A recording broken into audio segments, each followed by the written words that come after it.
The Tyre Sensors Not Detected warning on your 2015 Ford Focus indicates a problem with the tire pressure monitoring system.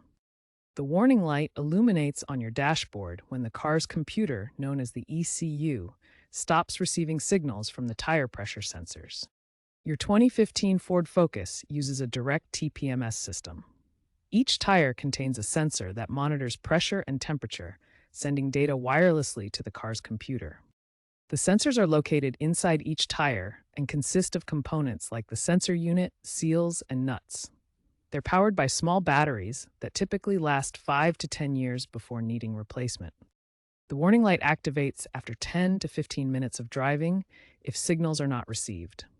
Common causes include dead batteries, signal interference, or computer glitches. It's important to address this to prevent tire failures, maintain efficiency, and stay safe.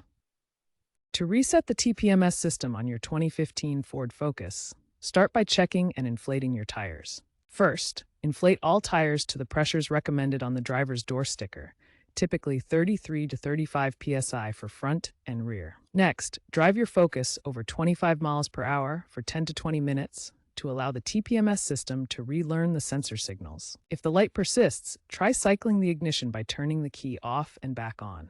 If that doesn't work, use an OBD2 scanner to read and clear TPMS codes, such as C1A02, for sensor failure. A basic OBD2 adapter can be purchased inexpensively. If issues continue, consider sensor replacement. Aftermarket TPMS programmers can also be used to reset the system without special tools. Remember to verify sensor IDs after reset to avoid recurring warnings. If you live in cold weather areas, consider weather-resistant aftermarket units.